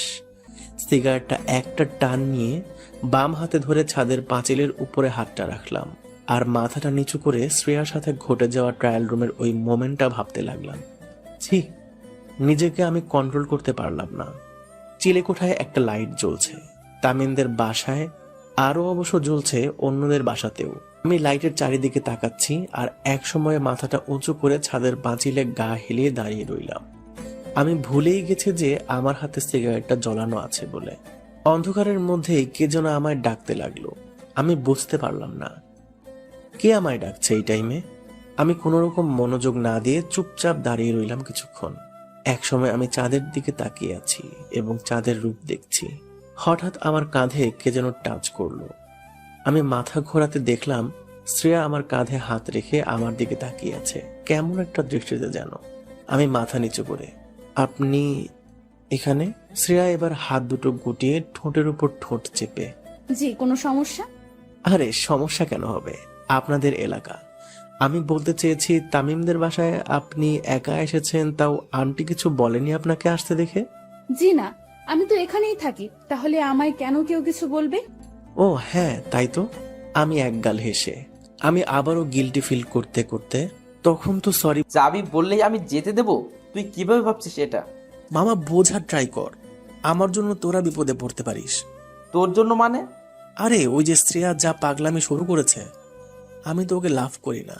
আর কেননা আমার কাছে আমাদের ফ্যামিলি বড়। তামিম এবার আমার কাছে এসে আমার কাঁধে হাত রেখে, জীবনে কারোর প্রতি এতটুকু তোর মনে ফিলিংস এসেছে, তাকে আপন না করে চলে যাবি? আরে ভাই, এটা তো কলকাতা, এখানে বস্তাভর্তি ভালোবাসাও মেলে, আবার প্রাণ ভরানো ঘৃণাও মেলে। তুই ভালোবাসা পেয়েছিস এই শহরের বুকে, তুই না নিয়ে কিভাবে যাবি? আমি এদিকটা সামনে নেব। তুই যদি বলিস আমাদের ছাত্র সংসদকে ডাকবো তোদের জন্য। আমি হালকা হেসে মাথা নেড়ে, মামা আমি চাই না এসব। তুই হয়তো ভালো জানবি মাফিয়া কতটা শক্তিশালী। তামিম আবারও ঘাড় নেড়ে, সে যাই হোক, তুই এখন এখান থেকে এক পাও নড়বি না। আমারও মন চাইছে না ছেড়ে যেতে। মেয়েটার মায়ায় একটু হলেও জড়িয়ে পড়েছি। আমরা সিঙ্গেল পোলাপান, আমাদের সাথে কেউ দুদিন মেসেঞ্জারে ভালোভাবে কথা বললেই তার প্রতি ভালো লাগা শুরু হয়ে যায়। আর এটা তো ফেস টু ফেস। তবুও আমি মনের কষ্ট চেপে, আমি আবার আসবো দোস্ত, মাস 3 পর। তখন এদিকটা সব ঠিক হয়ে যাবে। প্লিজ দোস্ত, আমায় যেতে মানা করিস না। তামিম এবার অভিমানী মুখ নিয়ে, তোর ইচ্ছা। এটা বলেই ও আবার বিছানায় গিয়ে বসলো। বুঝলাম ছেলেটা রাগ করেছে। আমি তামিমের দিকে তাকালাম আর ভাবতে লাগলাম ছেলেটা কত জেদ করে আমায় বাসা থেকে ওর বাসায় নিয়ে এসেছে। ওর শখ ছিল আমায় এই শহরটা ঘুরিয়ে দেখানো, তবে পসিবল হলো না। দুপুরে লাঞ্চ সেরে আমি লাগেজ নিয়ে বাইরে বের হয়ে এলাম। এখন বাইরে প্রচুর রোদ, কেউ কোথাও নেই, আর শ্রেয়াও দেখতে পাবে না। তামিম গোমরা মুখ নিয়ে বাইক নিয়ে দাঁড়িয়ে আছে। আমি হেসে হেসে, আরে পাগলা, আমি তো আবার আসবো। না, তোকে আর আসতে হবে না, তোকে ফেলে দিয়ে আসি বাস স্ট্যান্ডে। আমি এবার আন্টি আঙ্কেলের সাথে দেখা করে তামিমের বাইকে উঠলাম এবং বাস স্ট্যান্ডে এসে বাসে উঠলাম। বাসের জানালার ধারে সিটে বসলাম। জানালার দিকে মন খারাপ করে তাকিয়ে আছি। মনে হচ্ছে আজ আমার মনটা কোনো কলা গাছের ভেলার মতো ভেসে আছে ভালোবাসার সাগরে। ডুবতে চাইলেও ফ্যামিলি আমায় বাধ্য করছে আমি যেন না ডুবি। আর মেয়েটা তো একটা চাতক পাখির মতো ভালোবাসার তৃষ্ণা মেটাতে আমার থেকে কিছুটা ভালোবাসা চেয়েছিল, কিন্তু আমি স্বার্থপরের মতো মেয়েটার দিকে মুখ ফিরে চলে এলাম। আমি সোনার কাঠি খুঁজে পেয়েছিলাম, কিন্তু সোনার কাঠির যত্ন করার ভাগ্য আমার হয়ে ওঠেনি। এবার একটা লম্বা আশ্বাসের শ্বাস নিয়ে আবারও জানালার দিকে তাকালাম এবং হালকা হেসে, সালাম তোমায় কলকাতা। প্রতিদিন কত মানুষের ভালোবাসা এই শহরের বুকে হয়, আবার কত মানুষের ভালোবাসা এই শহরের বুকে নানা কারণে শেষ হয়। নেশার থেকে কম কিছু না এই শহর যে কাউকে ভালোবাসাতে বাধ্য করবে, সেটা কোনো মেয়েকে দিয়ে হোক কিংবা প্রাকৃতিক পরিবেশ দিয়ে হোক। আমার এসব কথা মাথায় আসতেই চোখ দিয়ে টপ টপ করে পানি পড়তে লাগলো।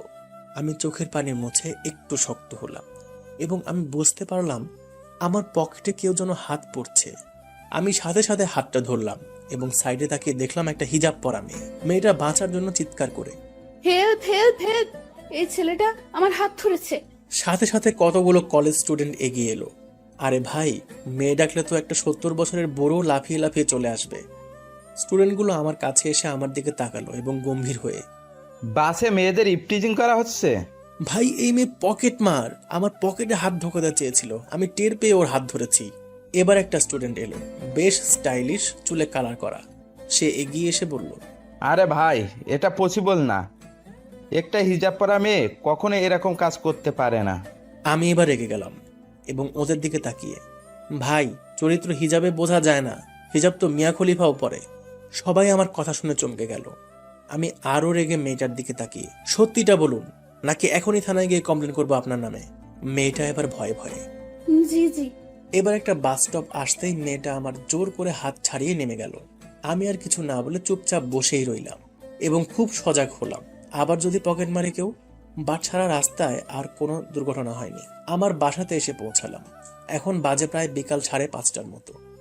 বাসায় এসে ফ্রেশ হয়েই সোজা বেডের বালিশে মাথা দিলাম এবং পকেট থেকে ফোনটা বের করতেই দেখি তামিম অনেকবার কল দিয়েছে। তাই আমি কল ব্যাক করতেই জানতে পারলাম শ্রেয়া আমায় খুঁজছিল, বাট তামিম নাকি শ্রেয়াকে রেগে বলেছে, তোর জন্য ছেলেটা এই শহর ছাড়তে বাধ্য হলো, সব তোর দোষ। তামিমের কথা শুনে আমার মন আরো খারাপ হওয়া শুরু করলো। তামিম এটা কি করলো? আমি ফোন রেখে চুপচাপ বিছানায় শুয়ে রইলাম। 2 দিন পর বেলা 12টার দিকে শীতলের দোকানে বসে চা খাচ্ছি। কেউ নেই, আমি আর শীতলদা ছাড়া। ও তক্তাতে শুয়ে আছে আর আমি হাই বেঞ্চে শুয়ে পা নাড়াচ্ছি আর ইয়ারফোনে গান শুনছি। আমি এবার টের পেলাম দোকানে কেউ যেন ঢুকলো। আমি মাথা তুলে দেখলাম না, কারণ শীতলদা আছে দোকানে, যা দেওয়ার ও দিয়ে দেবে। আমি চোখ বন্ধ করে শ্রেয়া ঘোষালের চলা রাস্তায় সাজি ট্রাম লাইন আর কবিতায় ছুঁয়ে কাঁপলে আহা উঠতাম কত সুন্দর তুই থার্মোমিটারে মাপলে হিয়া টুপটাপ জিয়া নস্টাল মিছে কুয়াশায় ভেজা দিন আমি ভুলে যাই কাকে চাইতাম আর তুই কাকে ভালোবাসতিস। এই গানটা শুনতে লাগলাম। হঠাৎ আমার সাইডে একজন বডি বিল্ডার এসে দাঁড়ালো মনে হলো। আমি চোখ দুটো খুলে উপরের দিকে করতেই সর্বনাশ, শ্রেয়ার ভাইয়া এখানে কি করে?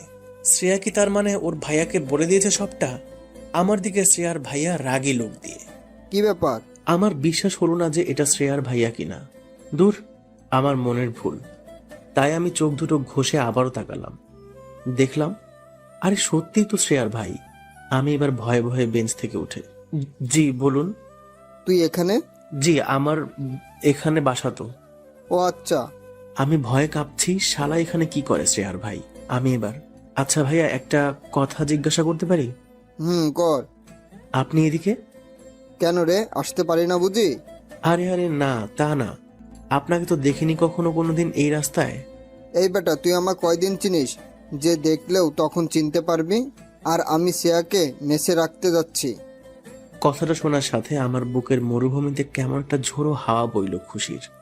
আমি এবার হালকা হেসে, ও আচ্ছা, এটা বলেই আমি বাইরে বের হয়ে এলাম।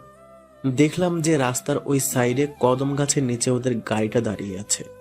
ওদিকে একটা বড় গাছের বাগান আছে। আমি ওখানে গিয়ে প্রায় আড্ডা মারি। আরে ভাইয়ারা আমায় যেখানে শেয়াল দৌড় করিয়েছিল সে জায়গাটার কথা বলছি। আমি রাস্তা পার না হয়ে রোদের মধ্যেই দাঁড়িয়ে আছি। শুধু একটা বারের জন্য শ্রেয়া গাড়ি থেকে নামবে অথবা জানালাটা খুলবে। প্রায় 5 মিনিটের মতো দাঁড়িয়ে রইলাম। শ্রেয়ার কোনো রেসপন্স পেলাম না। শ্রেয়ার ভাইয়া এবার শীতলের দোকান থেকে বেরিয়ে আসতেই আমি হাঁটা শুরু করলাম ভয়ে ভয়ে আমার বাসার দিকে। শ্রেয়ার ভাইয়া গাড়ির কাছে এলো এবং গেটটা খুললো। আমি আর চোখে দেখলাম। গেটটা খোলার পরেই শ্রেয়া গাড়ি থেকে নামলো। আমি সাথে সাথে নিজেকে লুকানোর ট্রাই করতে থাকলাম। যদি আমায় এখানে আজ শ্রেয়া দেখে আমায় অনেক খারাপ ভাববে। শ্রেয়াকে দেখে মন তো চাইছে ওর দিকে তাকিয়েই থাকি, বুকে জমানো ওর জন্য ফিলিংসগুলো ওর সাথে শেয়ার করি। আমি রাস্তায় চলতে চলতে একটা সাইডে মাথা ফাটানো রোদের মধ্যেই থমকে দাঁড়িয়ে পড়লাম।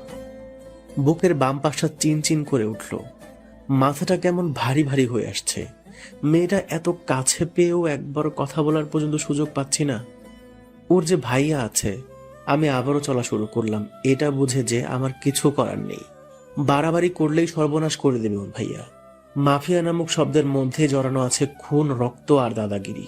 আমি কানে ইয়ারফোনটা ভালোভাবে গুঁজে মাথা নিচু করে রাস্তায় চলতে লাগলাম।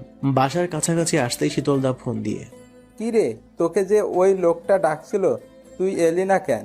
কোন লোকটা আর কখন? আরে এই তোরে এখনই তোকে ডাকছে।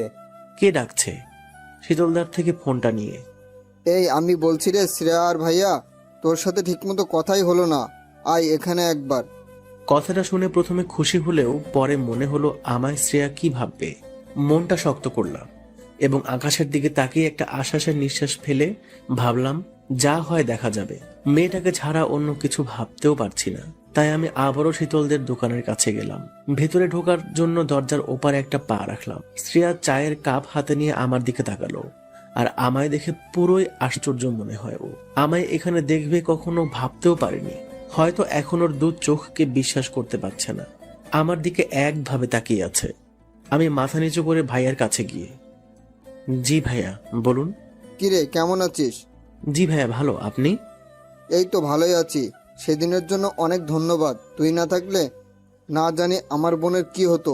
আমি হালকা হেসে শ্রেয়ার দিকে তাকিয়ে, আরে ধন্যবাদ দেওয়া লাগবে না ভাইয়া, এটা তো আমার কর্তব্য।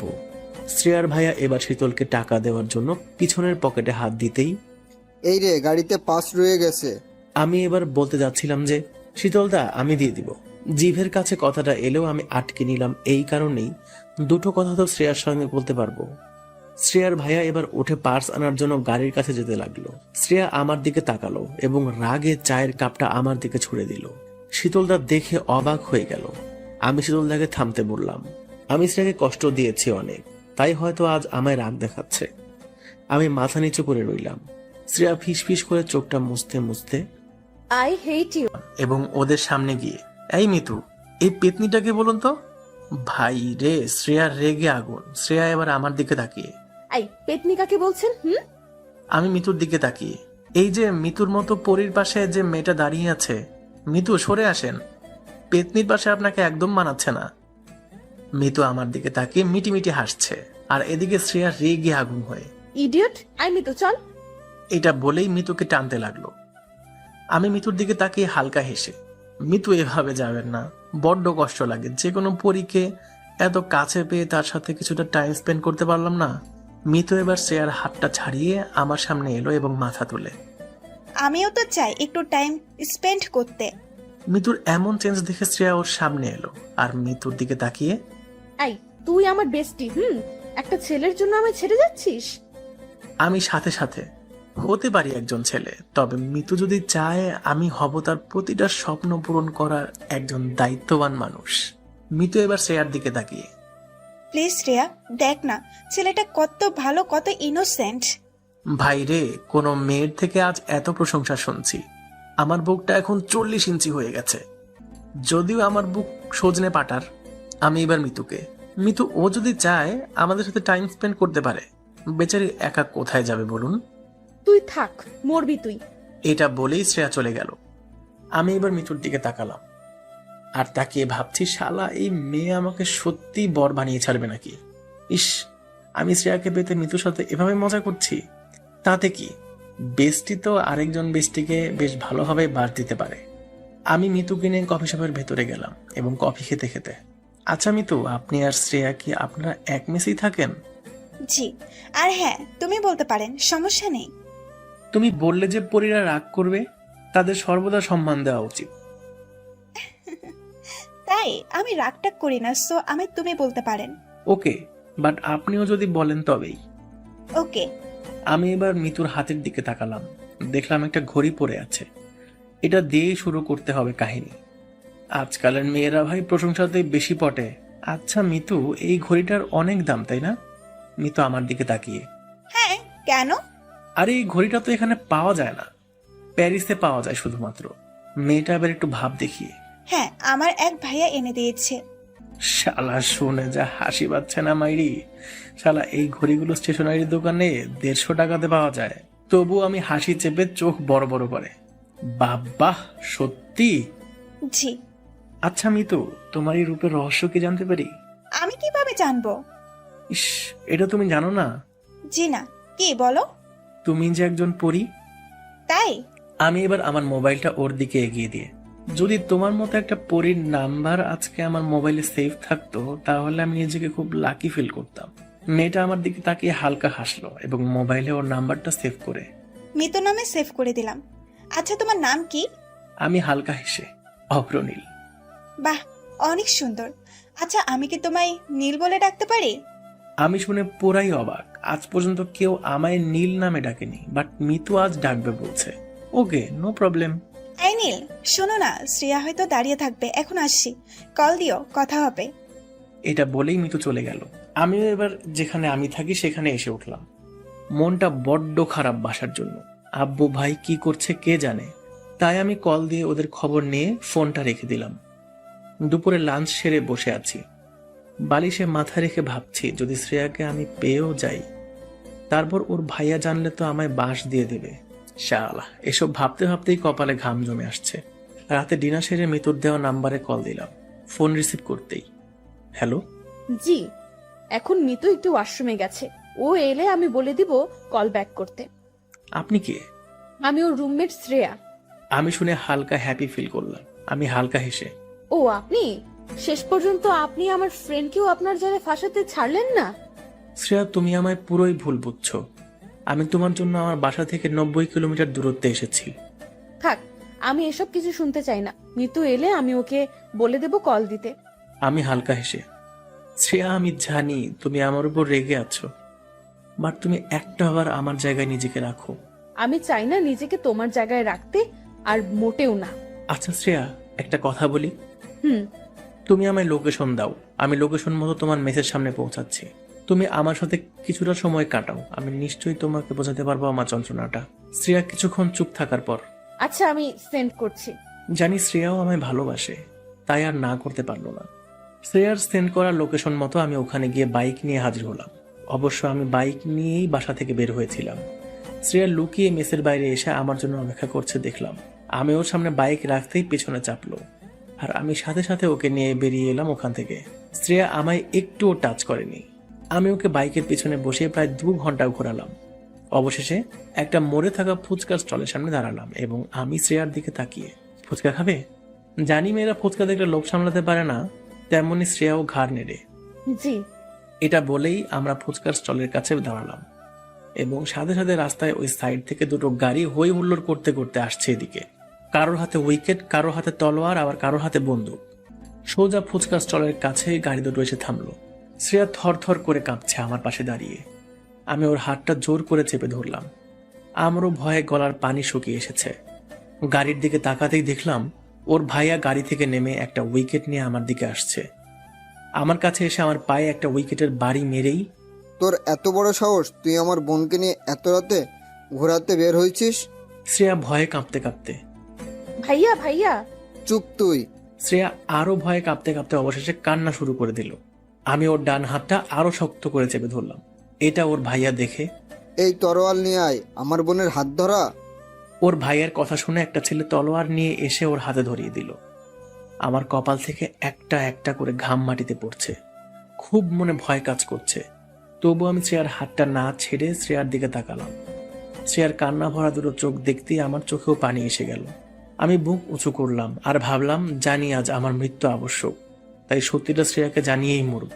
আমি ওর ভাইয়ার সামনেই শ্রেয়ার দিকে তাকিয়ে, আমি তোমাকে ছেড়ে কেন সেদিন কলকাতা থেকে চলে এসেছিলাম? তোমার মনে এই প্রশ্নটা ছিল, তাই না? চলো আজ ক্লিয়ার করি। হ্যাঁ, আমি তোমার ভাইয়ার জন্য তোমাকে ছাড়তে বাধ্য হয়েছিলাম। বিশ্বাস করো, আমি তোমায় ভালোবাসি। এই কথাটা তোমার ভাইয়া জানলে আমায় তো প্রাণে মারতই, আর আমার ফ্যামিলিকেও শেষ করে দিত। আমি মারা গেলে কোনো ক্ষতি নেই, তবে আমার ফ্যামিলি প্রবলেমে পড়ুক আমি তা চাই না। আজ যখন সবটা তোমার ভাইয়া জেনেই গেছে, তাহলে ওনার সামনেও আমি আজ বলতে চাই আমার তোমার জন্য ভালোবাসার কথাটা। শ্রেয়া, আমি তোমায় ভালোবাসি। জানি আমাকে একটু পরেই মেরে ফেলা হবে। আমি তোমায় আমার প্রাণের শেষ শ্বাস প্রশ্বাস পর্যন্ত ভালোবাসি। শ্রেয়া ওর ভাইয়ার সামনে আমাকে জড়িয়ে ধরলো, আর শ্রেয়ার ভাইয়া চিৎকার করে রাগে ক্রোধে গর্জে উঠল, আর শ্রেয়াকে ছাড়িয়ে আমায় ইচ্ছা মতো উইকেটের বাড়ি দিতে লাগলো। শ্রেয়া আমায় বাঁচানোর জন্য আমার কাছে এসে ওর ভাইয়াকে আটকাতে লাগলো, কিন্তু ওর ভাইয়া ওকে বারবার টেনে হিঁচড়ে সরিয়ে নিচ্ছে। শ্রেয়া চিৎকার করে খুব কান্না করছে আর বলছে, প্লিজ ভাইয়া, ওকে ছেড়ে দাও প্লিজ ভাইয়া। শ্রেয়ার কোনো কথা না শুনে আমাকে একভাবে মারতেই লাগলো। শ্রেয়া গাড়ির কাছে গিয়ে গাড়িতে রাখা একটা পিস্তল নিয়ে ওর মাথায় রেখে, ভাইয়া আমি কিন্তু নিজেকে শেষ করে দেব, প্লিজ ভাইয়া অব্রকে ছেড়ে দাও। আমি শ্রেয়ার কাণ্ড কারখানা দেখে চিৎকার করে, শ্রেয়া প্লিজ ওটা নামাও, প্লিজ শ্রেয়া প্লিজ। শ্রেয়ার ভাইয়া শ্রেয়াকে দেখে আমায় মারা অফ করে দিল এবং উইকেটটা ফেলে হাত দুটো উপরে রাখলো। শ্রেয়া কান্না করতে করতে, ভাইয়া তুমি কি চাও তোমার বোন কি সুখে না থাকুক, কারো কাছে একটু ভালোবাসা না পাক? কতদিন আমি এভাবে ভয়ে ভয়ে কাফিরের মতো দিন পার করব? সবার সামনে বলতেও ভয় করে আমি একজন মাফিয়ার বোন। ছোট থেকে আব্বু আম্মুর আদর পাইনি, ভেবেছিলাম আব্বু আম্মু না হোক ভাইয়ার তো পাবো, বাট সেটাও পাইনি। তারপর ভেবেছিলাম ভালোবাসার মানুষটার থেকে পাবো, বাট সেটাও দেখি এখন আর পসিবল না। কি লাভ আমার মতো অস্বাধীন একটা মেয়ে এই দুনিয়ায় বেঁচে থেকে? ভাইয়া, আমি তোমার সামনে কোনো দিন কোনো কথা জোর দিয়ে বলিনি, তবে আজ নির্ভয়ে বলছি। এটা বলেই আমার দিকে বাম হাতের তর্জনী আঙুলটা তুললো এবং আমায় দেখিয়ে, ভালোবাসি আমি ভাইয়া, ওই ছেলেটাকে আমি বড্ড ভালোবাসি। আমি ওকে না পেলে আমি নিজেকে শেষ করে দিব। ওর ভাইয়া শ্রেয়াকে থামানোর জন্য, আচ্ছা আচ্ছা, আমি সব মানতে রাজি, বাট তুই আমার মাথা থেকে পিস্তলটা নামা। আমার মা, তুই একমাত্র আমার বোন, তোর সব কথা মানতে আমি রাজি আছি। এটা শুনে শ্রেয়া কিছুটা খুশি হলো এবং ওর ভাইয়ার দিকে এগিয়ে আসতে লাগলো। হঠাৎ এগিয়ে আসতে আসতে ও মাটিতে লুটিয়ে পড়লো। বুঝলাম শ্রেয়ার ভাইয়া শত্রুপক্ষের যে কোনো একজনের লোক সাইলেন্সার লাগিয়ে গুলি চালিয়েছে শ্রেয়ার উপর। শ্রেয়া ওভাবে লুটিয়ে পড়ার পর শ্রেয়ার ভাইয়া তর্জন গর্জন করে, এই তোরা দেখ কে আছে চারপাশে। এটা বলেই শ্রেয়ার ভাইয়া শ্রেয়ার কাছে গিয়ে বসে ওর মাথাটা কোলে তুলে গাল চাপড়াতে চাপড়াতে, শ্রেয়া, এই শ্রেয়া, কি রে? আমি পায়ের ব্যথায় উঠতে পারছি না। এখন আমি তবুও লুটিয়ে লুটিয়ে শ্রেয়ার কাছে গেলাম। আমি শ্রেয়ার মুখের দিকে তাকাতে পারছি না। আমার বুকে শ্রেয়াকে হারানোর ভয় হাহাকার করতে লাগলো। আমি ওর সামনে ঝুঁকে, শ্রেয়া কি হলো, চোখ খোলো। আমি ওর গালে হাত দিয়ে নাড়াতে নাড়াতে, কি হলো, কথা বলছো না কেন? ও ভাইয়া, আর এক মুহূর্ত দেরি না করে ওকে গাড়িতে তুলল। আমি মাটিতে লুটিয়ে পড়ে আছি, দাঁড়াতে পারছি না। যতবারই হাত দিয়ে নিজেকে তোলার চেষ্টা করছি ততবারই আমি ব্যর্থ হচ্ছি। বুকের ভেতরে কলিজাটা মনে হচ্ছে এই বের হয়ে আসবে, এতটা শ্রেয়ার জন্য কষ্ট পাচ্ছি। চোখ দিয়ে পানি ঝরছে আর আমি শ্রেয়াকে যে গাড়িতে তোলা হয়েছে আমি ওই গাড়িটার দিকে তাকিয়ে আছি আর প্রার্থনা করছি, হে উপরওয়ালা, আমার ভালোবাসার মানুষরা যেন কিছু না হয়। তুমি চাইলে আমার আয়ু কেটে ওকে দিও, তবুও ওর কিছু ক্ষতি করো না প্লিজ। আমি এগোতে চাইছি হাত মুড়ে মাটির সাথে, আমি তাও পারছি না, কারণ আমার শরীরটা এখন অবশ হয়ে এসেছে।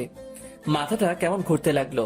আমি এবার চিৎকার করে, শ্রেয়া, তোমার কিছু হবে না, আমি তোমার পাশে আছি, এটা বলেই আমার মুখ থুবড়ি খেয়ে মাটিতে আমার মাথা পড়ে রইল।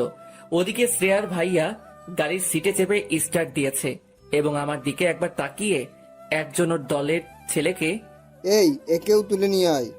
এটা বলেই ওর ভাইয়া চলে গেল। আমি শুনতে পেলাম শ্রেয়ার ভাইয়ার কথাটা, বাট আমি মুখ তুলে দেখতে পারলাম না। আমি ব্যথা পেতেই সেন্সলেস হয়ে গেলাম। দীর্ঘ 4 ঘন্টা পর আমি চোখ খুললাম হসপিটালের একটা বেডে। আমি চোখ খুলে শ্রেয়াকে খুঁজতে লাগলাম চারিদিকে তাকিয়ে।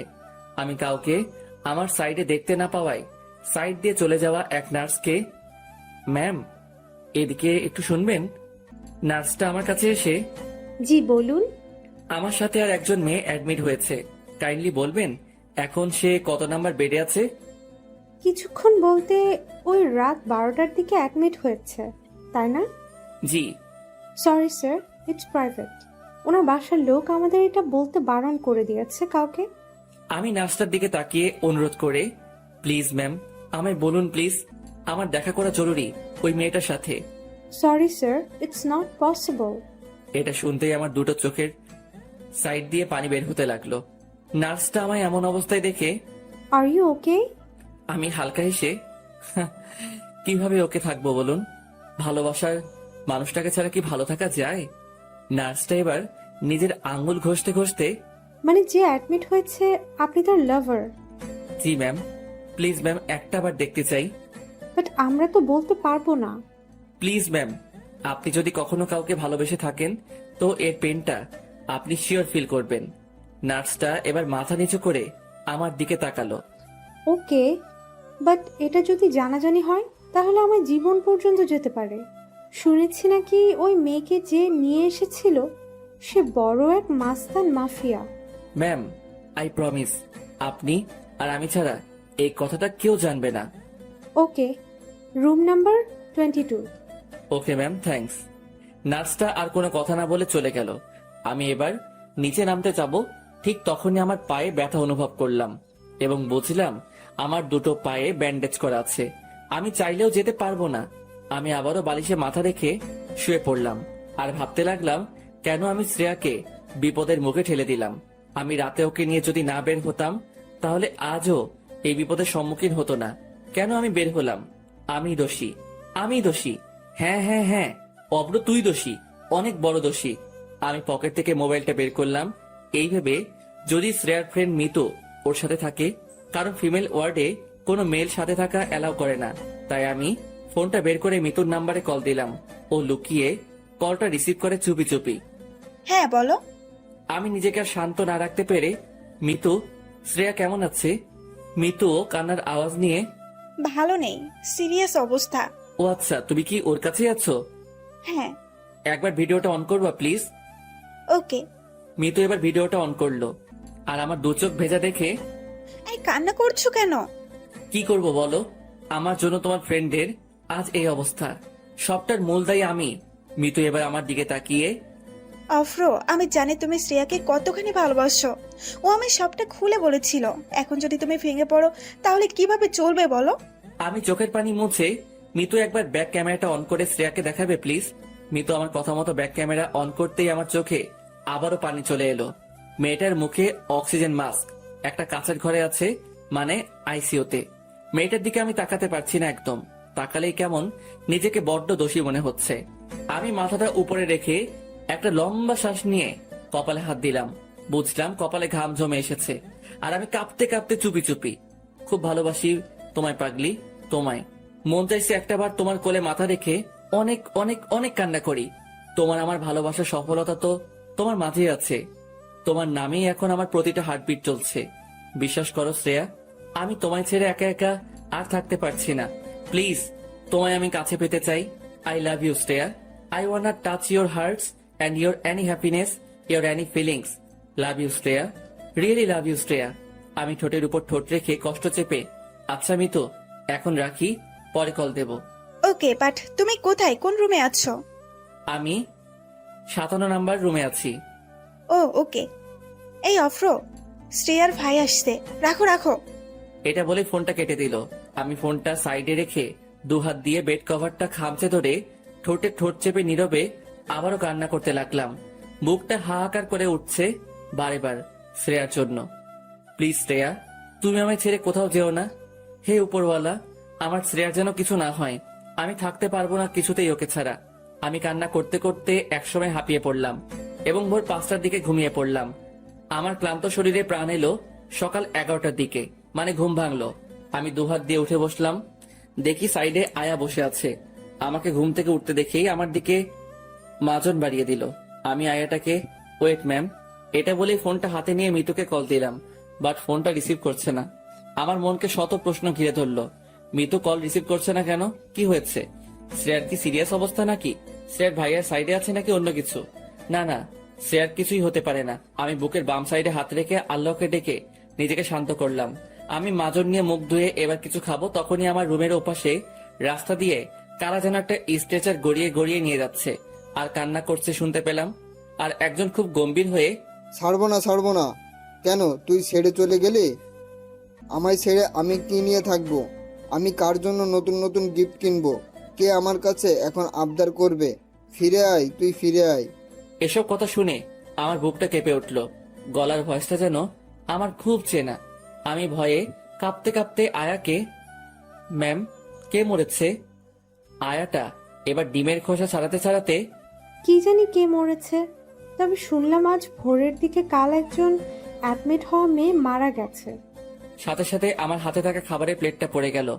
আমি একভাবে তাকিয়ে রইলাম দেওয়ালের দিকে, আর চোখ বেয়ে নীরবে পানি বইছে। তার মানে আমারও না তো? না না, এটা হতেই পারে না। উপরওয়ালা এতটা নিষ্ঠুর না যে দুটো ভালোবাসার মানুষকে একে অপরের থেকে ছিনিয়ে নেবে। আমি পাগলের মতো ফোনটা নিয়ে মিতুকে বারবার কল দিচ্ছি। একসময় ও ফোনটা রিসিভ করতেই ও খুব কান্না জুড়ে দিল। হ্যালো। মিতু কোনো কথা না বলে ফিসফিস করে কেঁদে চলেছে। আমি নিজেকে শান্ত না রাখতে পেরে, হ্যালো মিতু, তুমি কান্না করছো কেন? কি হয়েছে? মিতু গলা ঝেড়ে, না না, কিছুই হয়নি। তুমি কেমন আছো? মিতু আমতা আমতা করে কথাটা আমার মনে বড় একটা সংশয় তুলে ধরলো। আমার কথা ছাড়ো, কি হয়েছে বলো। শ্রেয়া ঠিক আছে তো? মিতু মুখ চাপা দিয়ে কান্না আমায় না বুঝতে দিয়ে, না না, শ্রেয়া একদম ঠিক আছে। আমি মিতুর কথাটা এখন বিশ্বাস করতে পারছি না। মিতু তো এভাবে কথা বলে না। আমার জোরে হার্টবিট শুরু হয়ে গেল। আমি নিজেকে আর মানাতে পারছি না। পাশের আয়াটাকে, ম্যাম আপনি যান, আমি নিজে করে নেব আমার যা লাগবে। ওকে। এটা বলে আয়াটা চলে গেল। আমি আবারও ফোনটা কানে তুলে, মিতু, তোমার কথায় আমার এখন আর বিশ্বাস হচ্ছে না। সত্যি বলছো বলো? মিতু আর কান্না থামাতে না পেরে, শ্রেয়ার আমাদের মাঝে নেই। কথাটা শোনার সাথে সাথে আমার মাথায় বাজ পড়ে গেল। বুকের বাম পাশে এমন একটা আঘাত লাগলো যা বন্দুকের গুলির থেকেও শত যন্ত্রণার বেশি। আমি নার্ভাস হয়ে, না না, তুমি ভুল বলছো।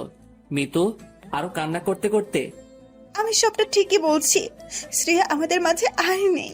আমি নিজেকে ঠিক না করতে পেরে আমি বালিশে মাথা রাখলাম। ফোনটা বিছানায় পড়ে রইল।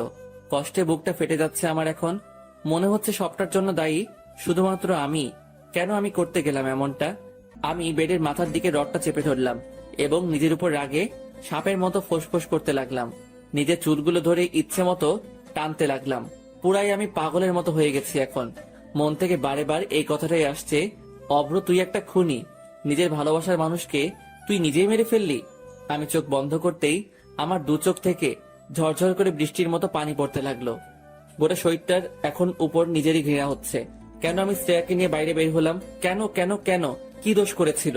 শ্রেয়া, তুমি আমায় মাফ করে দিও। এখন শ্রেয়ার সাথে কাটানো সেই প্রথম মুহূর্তটা মনে পড়ছে আর চিৎকার করে মন বলতে চাইছে, শ্রেয়া আমি তোমায় ভালোবাসি। আমি তোমায় আবারও ওই বাসের কর্নারের সিটের পাশে চাই। যেভাবে তুমি আমায় ছুরি দিয়ে আমায় ভয় দেখিয়েছিলে, আমি ওই ভয়টাও পেতে চাই তোমার থেকে। প্লিজ শ্রেয়া, তুমি ফিরে আসো। শ্রেয়ার হাসিটা এখন বড্ড বেশি আমায় মিস করাচ্ছে। শ্রেয়ার সাথে মলের ট্রায়াল রুমের কথাটা ভেবে পাগলের মতো হাসছি। মেয়েটা আমায় থাপ্পড় মেরেছিল, সেই গালে হাতটা রেখে খুব কান্না করতে করতে মনে মনে বলছি, শ্রেয়া, আমি আবারও থাপ্পড় খেতে রাজি আছি। প্লিজ তুমি ফিরে আসো। কেন তুমি আমায় এক এক করে ছেড়ে চলে গেলে? বাইরে এখনো কান্নাকাটি করছে ওর ভাইয়া। মেয়েটাকে দেখতে বড্ড মন চাইছে, কিন্তু আমি তো যেতে পারবো না। আমার পা দুটো ব্যান্ডেজ, আমি নামতে চাইলেও পারছি না। আমি কান্না করতে করতে দুটো হাত দিয়ে যাই হোক করে বেড থেকে পা গুলো নামালাম এবং আস্তে আস্তে করে বসলাম এবং হাত ঘষতে ঘষতে গেটের দিকে এগোতে লাগলাম। কোমরটা কেমন যন্ত্রণায় কেঁপে উঠছে, তবুও আজ এই যন্ত্রণা শ্রেয়াকে হারানোর যন্ত্রণার কাছে বিন্দুমাত্র। আমি পাগলের মতো গেটের কাছে এলাম এবং গেট থেকে উকি মেরে দেখলাম মাত্র ফুট 8 দূরে ওর ভাইয়া ওকে ঘিরে কান্নাকাটি করছে। হয়তো এতক্ষণ এখানে দাঁড়িয়ে শুধুমাত্র ডেথ সার্টিফিকেটের জন্য। মেয়েটার উপরে একটা সাদা কাপড় এবং পুরোটা মুড়ে দেওয়া হয়েছে। সাদা কাপড়টা দেখে আমার বুকটা আরো কষ্টে ছটফট করতে লাগলো। কোথায় ভেবেছিলাম আমি তোমায় লাল পাড়ে বেনারসি শাড়ি পরাবো, কিন্তু আজ তুমি আমার জন্য সাদা কাপড়ে মোড়ে একজন প্রাণহীন জড়বস্তু। আমি নিজেকে কোনো মতো সামলাতে না পেরে শ্রেয়ার বডিটার দিকে হাত ঘষতে ঘষতে স্ট্রেচারের কাছে এলাম। এতক্ষণ অনেক কষ্ট পাচ্ছিলাম, তবে শ্রেয়ার একটু টাচে আসতেই কেমন জানি আলাদা একটা শান্তি পেলাম। আমি এবার মাথাটা তুলে ওর ভাইয়ার দিকে তাকিয়ে, ভাইয়া, ওর ভাইয়া আমাকে দেখা মাত্রই দেখে আমার বুকে একটা লাথি মেরে কাঁদতে কাঁদতে বলল, দেখ, তোর জন্য আমার বোন আজ মৃত্যুসজ্জায় সজ্জিত। শান্তি তো এবার। আমি হাউমাউ করে কান্না করতে করতে ভাইয়ার দুটো পা ধরে, ভাইয়া, আমি অপরাধী, আমি জানি আমি অনেক বড় ভুল করেছি, যে আমি কোনোদিন ক্ষমার প্রাপ্য না। আমি শুধু একবার শ্রেয়াকে দেখতে চাই। প্লিজ ভাইয়া, না করবেন না, প্লিজ প্লিজ ভাইয়া, না করবেন না। শ্রেয়ার ভাইয়া চোখ মুছতে মুছতে আমার সামনে থেকে চলে গেল পা ছাড়িয়ে। সাইডে বসে থাকা আমি মিতুর দিকে অসহায় চোখে তাকালাম আর হাত জোর করে, মিতু প্লিজ আমায় একটাবার তুলে ধরো। আমি শুধু একটাবার আমার ভালোবাসার মানুষটার মুখটা দেখতে চাই। মিতু ওর চোখ মুছে আমায় স্ট্রেচারের সামনে তুলে ধরলো। দেখলাম আমার পৈটা চাঁদ বুকে সাদা কাপড়। আমি কাপা কাপা হাত নিয়ে ওর মুখের উপর থেকে কাপড়টা সরালাম। মেয়েটা দুটো মায়াবী চোখ বন্ধ হয়ে গেছে। আমি ওর মুখের উপর আমার মুখটা নিয়ে গেলাম এবং পাগলের মতো হাসতে হাসতে, কি ম্যাডাম, একাই ঘুমিয়ে গেলে আমায় ছেড়ে? কি আমি খুব বিরক্ত করছিলাম বলো তোমায়?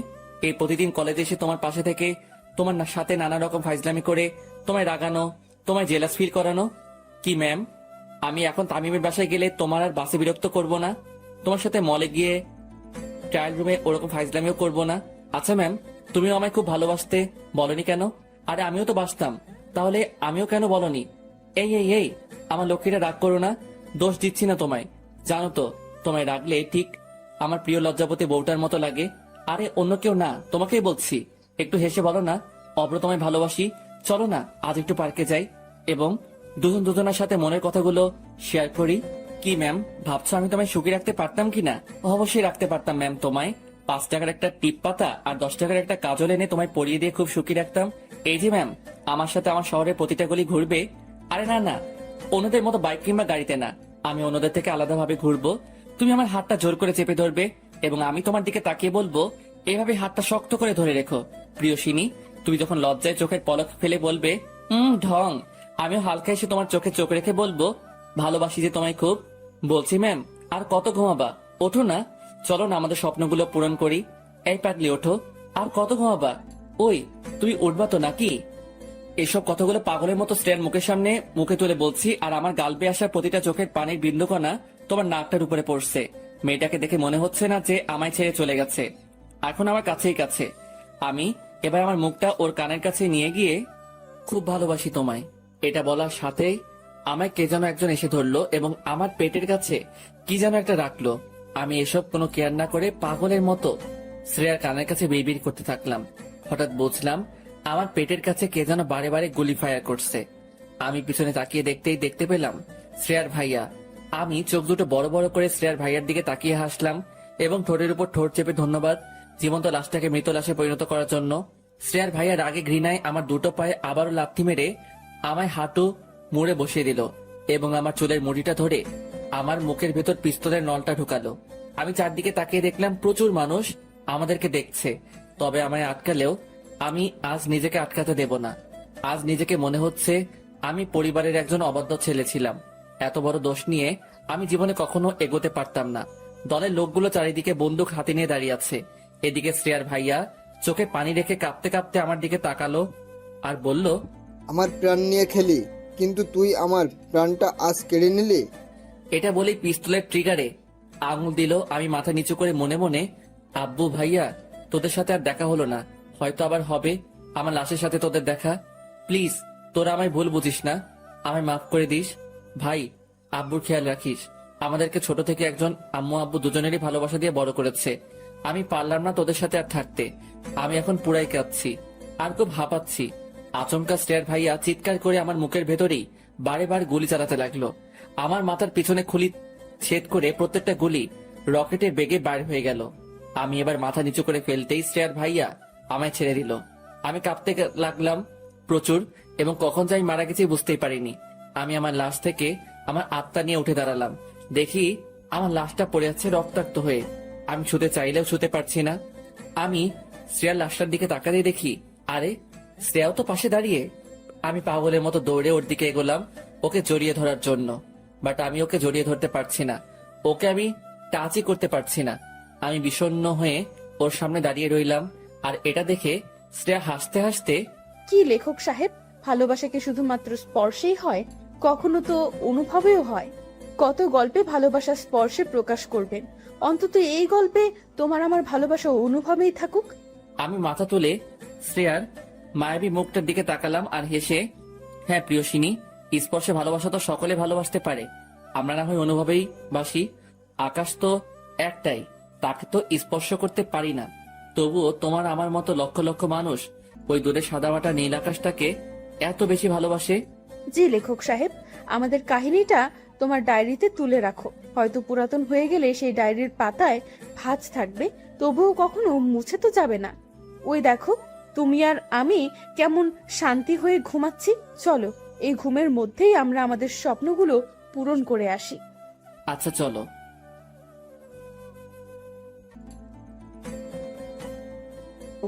এটা বলে শ্রেয়াও মাথা নিচু করে নিল এবং অন্যদিকে তাকিয়ে রইল। শীতলদা আমার দিকে তাকিয়ে, চিনিস নাকি? জি, ফ্রেন্ড হয়। আমি এবার বাইরের দিকে তাকিয়ে দেখলাম ওর ভাইয়া আসছে কিনা। ওর ভাইয়া গাড়ির সাইডে দাঁড়িয়ে কার সাথে যেন ফোনে কথা বলছে। এদিকে শীতলদা আমাকে, আমি দেখছি, যা তোরা কথা বল। আমি খুশি হয়ে, থ্যাঙ্কস দাদা। এটা বলে আমি গুটি গুটি পায়ে শ্রেয়ার দিকে এগোচ্ছি, আর শ্রেয়া তত মুখ লুকানোর ট্রাই করছে। আমি ওর সামনে গিয়ে দাঁড়ালাম আর ওর দিকে তাকিয়ে, শ্রেয়া আমি জানি আমি ভুল করেছি, তোমায় না জানিয়ে চলে এসেছি, কিন্তু কি করব বলো? আমি আমার ফ্যামিলির কথা ভেবে এসব করতে বাধ্য হয়েছি। শ্রেয়া সাপের মতো ফুসফুস করতে লাগলো। কে আপনি? আমি আপনাকে চিনি না। বুঝলাম অভিমান করেছে, তাই আমি হালকা হেসে, আচ্ছা বাবা সরি, বলছি তো ভুল হয়েছে আমার। আরে বাবা, কে আপনি? আর আমাকে সরি বা কেন বলছেন? আমি তো আপনাকে চিনি না। এটা বলেই উঠে গেল এবং আমার দিকে আঙুল তুলে, আমি আপনাকে চিনি না, আই হেট ইউ। এটা বলেই ও গাড়ির কাছে গিয়ে গাড়িতে উঠে গেল। ওর এমন করা আমার সাথে ব্যবহার আমার বুকের সোজা তীরের ফলার মতো এসে লাগলো। নিজের অজান্তেই চোখের কোণে পানি চলে এলো। চোখের পানি লুকিয়ে হালকা হেসে, শীতলদা আমি আসি এখন, আব্বু হয়তো খুঁজবে, অনেকক্ষণ এসেছি তো। এটা বলে আমি বাইরে চলে এলাম। গাড়িটার দিকে বারবার তাকাচ্ছি, শুধু একটা কথাই ভেবে, একবার হলেও শ্রেয়া জানালাটা খুলবে। বাট আমার ভুল ধারণা, ও খুলল না একটা বারের জন্য। শ্রেয়ার ভাইয়ার টাকা মিটিয়ে গাড়িটা স্টার্ট দিয়ে আমার চোখের সামনে থেকে চলে গেল। নিজের মন আমায় এখন একটাই প্রশ্ন করছে, অভ্র তুই তো ওকে একটু হলেও ভালোবাসিস, আজ তখন তোর এতটা আবার কাছে এলো, কেন তুই ওকে তোর ভালোবাসার কথাটা জানালি না? তোদের মিলন ঠিকই হবে, কারণ উপরওয়ালা চেয়েছে বলেই আবার তোদের দ্বিতীয়বার একে অপরকে দেখার সুযোগ করে দিয়েছিল। কিন্তু সব তুই শেষ করে ফেললি, আর তুই কোনোদিন ওকে পাবি না, আর চাইলেও তুই ওর সাথে মিট করতে পারবি না, কারণ তুই তো জানিস না শ্রেয়া কোন কলেজে পড়ে এবং কোন মেসে থাকে। অভ্র তুই তো ভালোবেসেছিস, কোনো অপরাধ তো করিসনি, আর তুই ওর ভাইয়া মানে একজন মাফিয়ার জন্য তুই ভয় পেয়ে তোর ভালোবাসার বলিদান দিবি? এটা কিছুতেই হতে পারে না। তুই পারবি অভ্র, তুই পারবি। আমি এসব ভাবতে ভাবতে রুমে এসে চুপচাপ বেডের বালিশে মুখ গুজে পড়ে রইলাম। আমার মাথায় এবার বুদ্ধি এলো, তামিমকে ফোন দিই, সেই সব বলতে পারবে। হ্যালো তামিম। জি ভাই বল। বলছি শোন না, শ্রেয়া কোন কলেজে পড়ে কিছু জানিস? না রে দোস্ত, ওর সব সিক্রেট। আর তুই তো জানিস ওর ভাইয়া মাফিয়া, মানে ওর বোনকে ওদের শত্রুরা মারার ট্রাই করে অনেক সময়, তাই সবটা সিক্রেট রাখে। ও আচ্ছা, এটা বলেই ফোন রেখে দিলাম। কিভাবে যে ওর সাথে কন্ট্রাক্ট করব কিছুই বুঝতে পারছি না। তারপরেই মাথায় এলো, আরে ও তো আমার ফেসবুক ফ্রেন্ড লিস্টে অ্যাড আছে, ওখানে নিশ্চয়ই কলেজের নাম দেওয়া থাকবে। তাই আমি তাড়াতাড়ি ফোন বের করে ফেসবুক লগ ইন দিলাম এবং কলেজের নাম এবং ও যেখানে থাকে তার অ্যাড্রেসও পেয়ে গেলাম। দিন 4 পর ওখানে গিয়ে হাজির হলাম। কলেজের সামনে দাঁড়িয়ে আছি, প্রায় 30 মিনিট হতে চললো, বাট এখনো মহারানীর দেখা নেই। আমি হাতে ফোনটা রেখে ঘোরাতে ঘোরাতে চারদিকে তাকাচ্ছি। ডান সাইডে চোখ রাখতেই শ্রেয়া ওর ফ্রেন্ডদের সাথে হাসাহাসি করতে করতে কলেজের গেটের সামনে আসছে। বাতাসে চুলগুলো উঠছে, একটা নীল কালারের সালোয়ার কামিজ পরেছে, চোখে হালকা কাজল আর ঠোঁটের কোণে হাসি। আবারও প্রেমে পড়ে গেলাম মেয়েটার। মেয়েটা এবার কলেজের গেটের সামনে আসতেই আমায় দেখতে পেল এবং না দেখার ভান করে বিরক্তিকর ভাব নিয়ে ভেতরে ঢুকে গেল। আমি এবার পিছন থেকে, শ্রেয়া, ও শ্রেয়া, চুপ, ও শ্রেয়া, কি হলো শুনতে পাচ্ছ না? ওর কোনো রেসপন্স না পেয়ে সোজা ওর সামনে গেলাম এবং ওর দিকে তাকিয়ে, কি হলো এত ডাকছি যে? শ্রেয়া এবার ভাব দেখিয়ে, কে ভাই আপনি? ভাইরে, কথাটা সোজা আমার বুকে এসে লাগলো। আমি এদিক ওদিক তাকিয়ে দেখলাম আমি ছাড়া তো কাছাকাছি কেউ নেই। আমায় বললে কথাটা? জি, কে আপনি ভাই? আমি ওর কথা শুনে মুখে হাত রেখে, আরে আরে, এই তো কিছুদিন আগে বর বানামে বলছিলে, আর এখন ভাই? শ্রেয়া আমার দিকে না তাকিয়ে, আপনাকে আমি চিনি না, সরে দাঁড়ান। এটা বলেই সাইড কাটিয়ে চলে গেল। আমি পাগলের মতো মাথায় হাত দিয়ে ভাবতে লাগলাম, যাহ শালা, আবার কি নতুন করে পড়াতে হবে? আমি আবারও ওর সামনে গেলাম, এতে আরো শ্রেয়া রেগে গেল এবং আমার দিকে তাকিয়ে, আমি আপনাকে চিনি না, আই হেট ইউ, আমি আপনাকে ঘৃণা করি। আমি হালকা হেসে ওর চোখের দিকে তাকিয়ে, তাই? বাট আমি শুনেছি নাকি ঘৃণার মধ্যেও ভালোবাসা থাকে। তুমি আমায় ঘৃণা করতেই থাকো আর আমি তোমায় ভালোবাসতেই থাকবো, আর একদিন তোমায় আমি নিজের করেই নেব। শ্রেয়া এবার হালকা হেসে ভাব দেখিয়ে, চল ফট। ওরে শালা, আমি তো শ্রেয়ার এমন ভাব দেখে পুরাই আশ্চর্য। না, নিনজা টেকনিক এবার ইউজ করতেই হবে দেখছি। বাট এবার ওর উপর নয়, ওর একটা ফ্রেন্ডের উপর জেলাস ফিল করাতে হবে। তাই আমি ওখানে থাকার জন্য একটা লজে উঠেছি। পরের দিন আবারও শ্রেয়ার কলেজের সামনে এসে দাঁড়ালাম। ওর কাছে আসতেই ওদের মাঝে একটা ফ্রেন্ডকে দেখলাম, বেশ ভালোই গুলুমুলু টাইপের। তাই আমি ওদের কাছে যেতেই শ্রেয়া রেগে, ওই বলেছি না আমি আপনাকে চিনি না। আমি হালকা ভাব দেখিয়ে, ও হ্যালো, আমিও আপনাকে চিনি না। আমি তো চিনতে এসেছি আপনার ডান সাইডে থাকা পরিটার বিষয়ে। শ্রেয়া আমার দিকে রাগি লুকে, কে আপনি যে আপনাকে চিনতে হবে? এই চল তো। এটা বলেই ওরা এগিয়ে এলো। আমি এবার ওর ফ্রেন্ডের সামনে গিয়ে, আচ্ছা ম্যাম, আপনি কি জান্নাত থেকে পড়েছেন নাকি? মানে? না মানে এত সুন্দরী তো শুধুমাত্র জান্নাতেই থাকে। মেয়েটা হালকা হেসে আমার দিকে তাকালো এবং মিটিমিটি চোখে। তাই? শ্রেয়া রেগে আগুন হয়ে, আমি গেলাম। এটা বলেই চলে গেল। আমি মুচকি হাসলাম শ্রেয়ার রিয়েক্ট দেখে। বাট আমায় এখন শ্রেয়ার ফ্রেন্ডকে পড়াতে হবে। তাই আমি, আচ্ছা আমি কি জানতে পারি আমার সামনে দাঁড়িয়ে থাকা পরিটার নাম? কেন? আমার ফ্রেন্ডের বড় ভাইয়ের কাল বেবি হয়েছে। আমার ফ্রেন্ড বলেছে তার ভাতিজির নাম নাকি কোনো পরীর নামে রাখবে। আর আপনি তো কোনো পরীর থেকে কম না, তাই যদি আপনি বলতেন।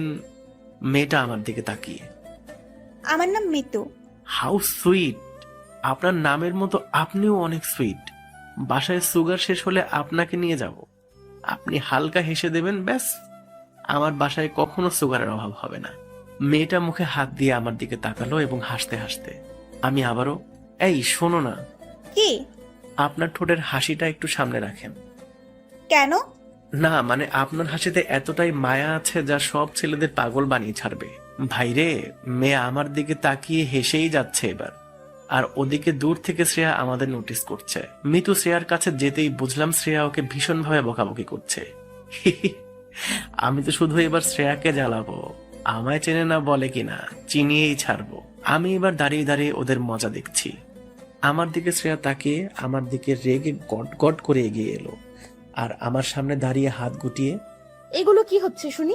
আমি হালকা হেসে মাথার চুল ঠিক করতে করতে, যখন দেখলাম আগেরটা পাত্তা দিচ্ছে না, তখন আর তার পিছনে পড়ে থেকে লাভ কি? কবি বলিয়াছেন, একজন ছেড়ে গেলে আবারও একজনকে ধরো, মনে দুঃখ পেও না ভাইরে। শ্রেয়া আরো রেগে বাঘের থাবার মতো দুটো হাত আমার মুখের কাছে এনে, উফ, তোর কবির গুষ্টি কিলাই, যদি দেখছি না আমার ফ্রেন্ডের পেছনে পড়ে আছিস, আর তাহলে কিন্তু তোকে আমি খুন করে ফেলবো। আমি ওকে আরো রাগানোর জন্য, খুব কষ্ট হচ্ছে বলো, তোমার ফ্রেন্ডকে পাত্তা দিচ্ছে এই ছেলেটা, বাট তোমায় পাত্তা দিচ্ছে না। আহা গোসনা আমার, খুব কষ্ট হচ্ছে বলো।